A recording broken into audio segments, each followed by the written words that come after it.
Everyone, welcome again. तो कैसे हैं आप? आई होप आप लोग अच्छे होंगे और अपनी बोर्ड की प्रिपरेशन और अपनी पढ़ाई अच्छे से कर रहे होंगे। तो चलिए यहाँ पे हम कुछ ऐसे टॉपिक के बारे में बात करने वाले हैं जो बोर्ड में, जो इंग्लिश के पेपर में बहुत ही अहम रोल प्ले करता है। तो यहाँ पे हम लोग सीखने वाले हैं वॉइस। हमने अपने प्रीवियस वीडियो में वॉइस की इंट्रोडक्शन ले चुके हैं हम कि व्हाट इज वॉइस, वॉइस क्या है, वॉइस कितने तरह के होते हैं और वॉइस के पार्ट्स क्या है, ये हम अपने प्रीवियस वीडियो में सीख चुके हैं। तो आज के इस वीडियो में हम सीखने वाले हैं कि एक्टिव से पैसिव में कैसे चेंज करें, सेंटेंसेस को एक्टिव वॉइस से पैसिव वॉइस में कैसे चेंज करें। आज के इस वीडियो में हम इसी चीज को सीखने वाले और इसी चीज के बारे में बात की जाएगी। तो एक्टिव से पैसिव वॉइस में चेंज करने के लिए यहाँ पे कुछ रूल हैं, कुछ रेगुलेशन है जिन्हें हमें फॉलो करना है। उन्हें फॉलो करके हम आराम से एक्टिव से पैसिव वॉइस में सेंटेंसेस को चेंज कर लेते हैं। जैसा कि हमें पता है कि यहाँ पे हम सीख चुके हैं कि वॉइस के टू पार्ट्स है। First one is active voice और second one is passive voice. Active voice में क्या होता है?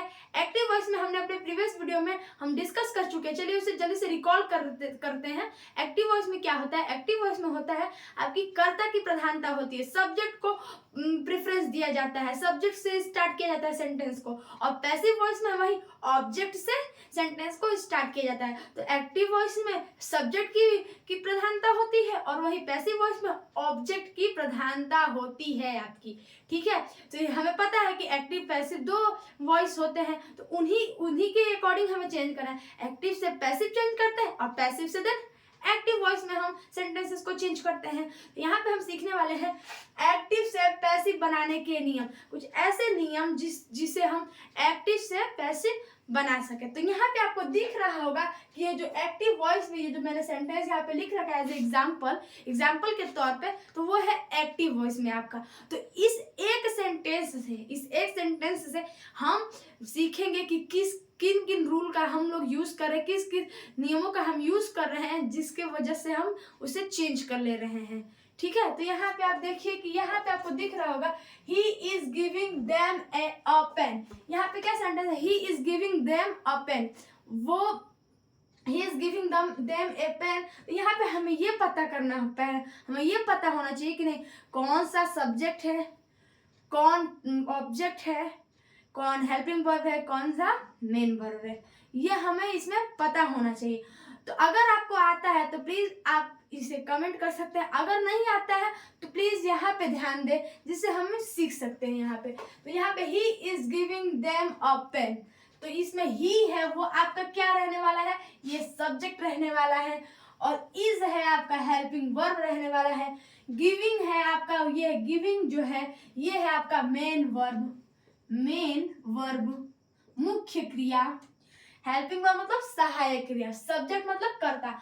देम रहने वाला है आपका ऑब्जेक्ट और अ पेन भी रहने वाला है ऑब्जेक्ट। तो यहाँ पे आप लोग को समझ में आ रहा है कि यहाँ पे आप दो ऑब्जेक्ट आप देख रहे हैं, तो दो ऑब्जेक्ट है तो इसमें कोई घबराने वाली बात नहीं है। इन दोनों ऑब्जेक्ट से हम पैसिव चेंज कर सकते हैं, पैसिव वॉइस बना सकते हैं। हमें ये जानना है कि इसमें कौन सा ऑब्जेक्ट क्या है, कौन सा ऑब्जेक्ट क्या है। तो यहाँ पे जो ये देम है ये आपका है इनडायरेक्ट ऑब्जेक्ट और यहाँ पे अ पेन जो है वो है आपका डायरेक्ट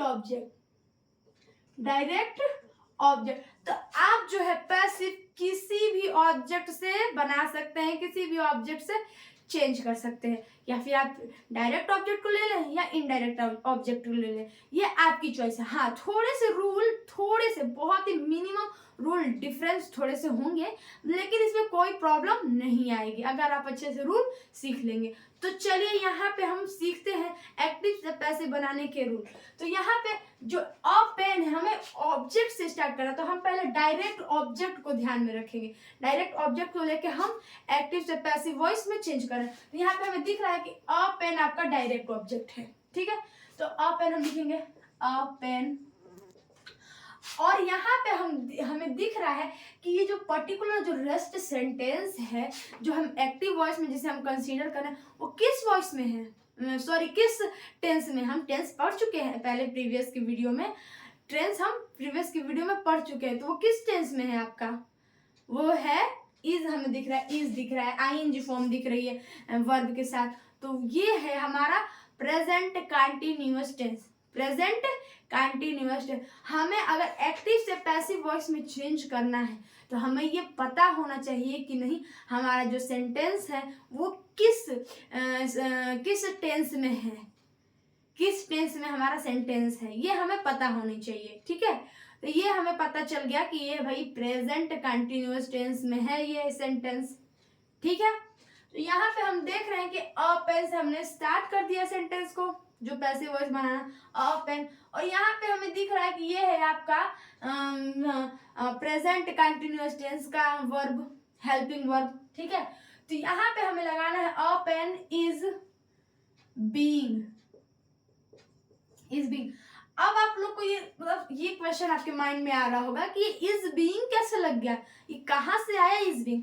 तो आप लोग प्लीज घबराएं नहीं, प्लीज पेशेंस बना के रखें, हम लोग इसे डिस्कस करेंगे और बकायदा बहुत अच्छे से डिस्कस करेंगे। ठीक है, तो आप लोग इसकी चिंता ना करें, वो आप लोग को समझाने की जिम्मेदारी मेरी है। तो यहाँ पे ये हम एग्जाम्पल देख रहे हैं, तो इसके थ्रू ही हम जो रूल है, जो हम लोग रूल देखेंगे जो सारे पैसिव वॉइस में अनिवार्य रहेगा, वो हम लोग इस एक सेंटेंस के रिगार्डिंग ही लिखेंगे, जिससे आप लोग को बेटर समझ में आए। तो यहाँ पे है a pen is being given, given them by him. ये है आप लोगों की पैसिव वॉइस, ये है एक्टिव वॉइस, ये है एक्टिव वॉइस, ये है पैसिव वॉइस। तो ये हमने पैसिव इसकी चेंज कर दी। अगर आप लोग को ये नहीं आ रहा तो प्लीज आप लोग घबराएं नहीं, हम लोग इसको इसीलिए मैंने इसको यहाँ पे लिखा है कि ताकि हम अच्छे से इसे सीख सकें। ठीक है, तो ये हमारी जो पैसिव वॉइस है बन गई। तो इसमें कुछ इसेंशियल रूल्स हैं जो सारे पैसिव वॉइस बनाने के टाइम हमें याद रखना है, हमें उस रूल को डालना ही डालना है। ठीक है, तो चलिए देखते हैं यहाँ पे रूल नंबर फर्स्ट हमें क्या दिखेगा कि पैसिव वॉइस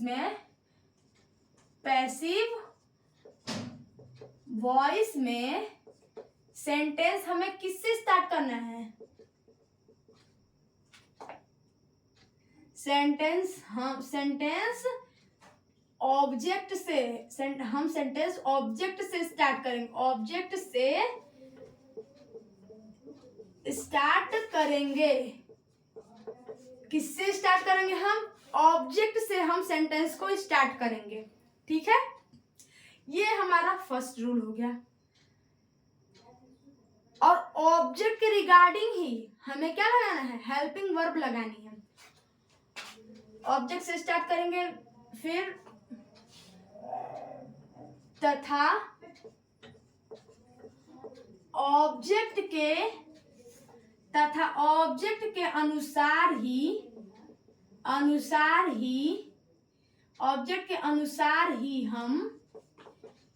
हम हेल्पिंग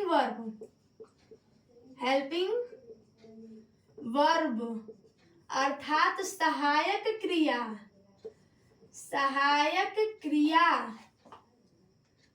क्रिया का यूज करेंगे। ठीक है, ये हमारा रूल फर्स्ट है। अब हमारी बारी है रूल नंबर सेकंड की। रूल फर्स्ट क्या कह रहा है आप लोग को समझ में आया? देखिए, जो हमने इस सेंटेंस पे जो हम यूज किए हैं, जैसे हमने सेंटेंस को चेंज किया, सेम टू सेम वही। पैसिव वॉइस में सेंटेंस ऑब्जेक्ट से स्टार्ट होता है। किससे स्टार्ट होता है? कर्म से स्टार्ट होता है। पैसिव वॉइस में सेंटेंस किससे स्टार्ट होता है? कर्म से स्टार्ट होता है। तथा ऑब्जेक्ट के अनुसार ही, ऑब्जेक्ट के रिगार्डिंग, ऑब्जेक्ट के अनुसार ही हम क्या लगाते हैं? हेल्पिंग वर्ब लगाते हैं। हेल्पिंग वर्ब मतलब सहायक क्रिया लगाते हैं। जैसे हम टेंस जब हम सीखते हैं तो हम टेंस जिस सब्जेक्ट के अकॉर्डिंग हम हेल्पिंग वर्ब लगाते हैं, तो यहाँ पे जो है पैसिव वॉइस में हम ऑब्जेक्ट के अकॉर्डिंग ही हेल्पिंग वर्ब लगाएंगे। ये हमारा रूल फर्स्ट है। आई होप आप लोग को समझ में आ रहा होगा। और अब सेकंड जो हमारा रूल रहने वाला है वो है कि जो है सब्जेक्ट वाक्य के यानी सेंटेंस के अंत में रहता है, अंत में रहेगा। सब्जेक्ट आ गया पहले, सॉरी ऑब्जेक्ट आ गया पहले, तो सब्जेक्ट की जगह पे ऑब्जेक्ट आ गया है, तो भाई सब्जेक्ट को भी तो कहीं शिफ्ट करेंगे हम। सब्जेक्ट को हम कहाँ शिफ्ट करेंगे? ऑब्जेक्ट की जगह पे। कहाँ शिफ्ट करेंगे? ऑब्जेक्ट की जगह पे। तो सब्जेक्ट वाक्य के अंत में जाएगा, ठीक है, वाक्य के अंत में जाएगा। तो वाक्य के अंत में वो सेम टू सेम नहीं चला जाएगा, ठीक है, उसको हम चेंज करेंगे। ऑब्जेक्ट की जगह पे गया है तो ऑब्जेक्टिव प्रोनाउन वहां पे लगेगा। ही का हिम होता है, ऐसे ही सी का हर होता है, इसी तरह हम चेंज करेंगे, ठीक है। तो ये है हमारे 2 रूल, ये आप लोग को समझ में आए होंगे आई होप। अब हम चलते हैं हमारे नेक्स्ट रूल की तरफ, जो है रूल नंबर 3 कि सब्जेक्ट से पहले हमें किसका यूज करना है? बाई का यूज करना है। सब्जेक्ट से पहले हमें बाई का यूज करना है। बाई मतलब होता है के द्वारा। सब्जेक्ट से पहले हम जब ऑब्जेक्ट की जगह पे सब्जेक्ट को रखेंगे, उससे पहले हम किसका यूज करेंगे? बाई का यूज करेंगे। किसका यूज करेंगे? जैसे कि आपको इस सेंटेंस में दिख रहा होगा, यहाँ पे देखिए हमने ये ही को ऑब्जेक्ट की जगह पे एज ए हिम रखा, ऑब्जेक्टिव प्रोनाउन के रूप में। उससे पहले हमने बाई का यूज कर रखा है, उससे पहले हम बाई का यूज कर चुके हैं। आई होप आप लोग को समझ में आ रहा होगा। तो यहाँ पे हमने 3 रूल देख लिया है, 3 ये मेजर रूल्स हैं। ये सारे पैसिव वॉइस में हम यूज करेंगे इन 3 मेजर रूल्स का, ठीक है। इन 3 मेजर रूल्स का हम सारे पैसिव वॉइस में चेंज करेंगे, ठीक है। और जो एक रूल नंबर 4 है वो बहुत ही मोस्ट इम्पॉर्टेंट है। उसको ध्यान में रखकर आपको ये पता चल सकता है कि नहीं, कभी ऐसा होता है कि हम लोग नॉर्मली कोई सेंटेंस बोलते हैं वो पैसिव वॉइस में ही बोलते हैं, मतलब पैसिव वॉइस में ही लिखा रहता है, कहीं पे ऐसा होता है। तो वो आपको ये रूल नंबर 4 बताएगा कि क्या है, कैसे पता चलेगा कि नहीं ये जो सेंटेंस है वो पैसिव वॉइस में है। वहां पे कई बार ऐसा भी होगा कि बाई वगैरह सब नहीं लगा रहेगा, बाई है लास्ट में, ऐसा नहीं लगा रहेगा। तो आपको ये वाला जो रूल है इसके अकॉर्डिंग पता चलेगा कि नहीं ये जो फॉलोइंग सेंटेंस है जो हम लोग पढ़ रहे हैं हमारे टेक्स्ट बुक में या फिर कहीं पे हम देख रहे हैं, तो वो है हमारा पैसिव वॉइस में। तो क्या है वो कि पैसिव वॉइस में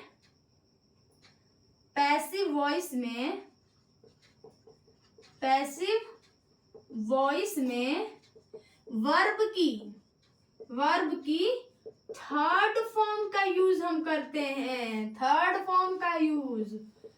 पैसिव वॉइस में वर्ब की थर्ड फॉर्म का यूज करते हैं। ये जो वर्ब की थर्ड फॉर्म है ये बहुत ही मस्ट है। आपको कहीं भी इज के साथ वर्ब की थर्ड फॉर्म दिख गई तो आप समझिए कि ये फॉलोइंग जो ये सेंटेंस है जहां पे आपको इज के साथ वर्ब की थर्ड फॉर्म दिख रही है वो है आपका पैसिव वॉइस में। वो सेंटेंस है किसमें है? पैसिव वॉइस में है। जनरली हमें पता है कि टेंस जो हम लोग पढ़ रहे हैं उसमें कौन से हेल्पिंग वर्ब के साथ वर्ब की कौन सी फॉर्म लगेगी, लेकिन अगर कोई ऐसे हेल्पिंग वर्ब के साथ वर्ब की थर्ड फॉर्म लग जा रही है, जैसे इज के साथ वर्ब की थर्ड फॉर्म लग रही है, ये तो हमने टेंस में नहीं देखा है ना। अगर ऐसा होता है तो आप समझिए कि वो वर्ब की थर्ड फॉर्म जो है वो लग गई है, तो ये जो सेंटेंस है वो किसमें है? पैसिव वॉइस में है, ठीक है। अब ये जो है ये 4 मेजर रूल्स हैं, और हमें अब सीखना क्या है? हमें सीखना ये है कि नहीं जो हम लोग टेंस को ही तो चेंज करेंगे ना पैसिव वॉइस में। जैसे कि प्रेजेंट पहले हमने प्रेजेंट इंडेफिनिट टेंस पढ़ा है, तो प्रेजेंट इंडेफिनिट टेंस को हम लोग पैसिव वॉइस में चेंज करेंगे। प्रेजेंट कंटीन्यूअस टेंस को हम लोग पैसिव वॉइस में चेंज करेंगे। प्रेजेंट परफेक्ट टेंस को हम लोग पैसिव वॉइस में चेंज करेंगे, ठीक है। ऐसे तो चेंज करना है हमें, वही तो सेंटेंसेस है सब। तो यहाँ पे जो हमारा जो नेक्स्ट रूल है, जो रूल नंबर 5 है, वो क्या है? Present perfect present perfect continuous tense, continuous tense, present perfect continuous tense, past perfect continuous, past perfect continuous, future perfect continuous, future perfect continuous। ये जो नीचे वाला सेंटेंस है इनका जो है passive voice, present perfect continuous, past perfect continuous, इनका जो पैसिव वॉइस है, और भी आपको एक मिल जाएगा, वो है आपका वो फ्यूचर कंटिन्यूअस टेंस। ये वो भी यहाँ पे मैं आपको मेंशन कर दे रही हूँ। एंड फ्यूचर continuous टेंस का पैसिव वॉइस नहीं बनता है, इनका पैसिव वॉइस नहीं बनता है। किसका नहीं बनेगा? प्रेजेंट परफेक्ट कंटिन्यूअस टेंस का नहीं बनेगा आपका, पास्ट परफेक्ट कंटिन्यूअस टेंस का नहीं बनेगा, फ्यूचर परफेक्ट कंटिन्यूअस टेंस का नहीं बनेगा, एंड फ्यूचर कंटिन्यूअस टेंस का पैसिव वॉइस नहीं बनता है। तो हमें 12 टेंस पता है, 12 टेंस के फॉर्म्स पता है हमें। तो जिसमें से हमने 4 को हमने नहीं बनाना है, मतलब हमको उसमें बनाना ही नहीं, उसमें पैसिव वॉइस बनता ही नहीं है। तो हमें 8 जो है वो हमें सीखना है। 8 ऐसे टेंस है वो हमें सीखना है कि उनमें कैसे हम पैसिव वॉइस चेंज करें। तो ये जो है ये हम अपनी नेक्स्ट वीडियो में डिस्कस करेंगे। ऐसे ही मोर यूजफुल वीडियो के लिए लाइक, सब्सक्राइब एंड शेयर करें अनु स्टडी हब को। Thank you.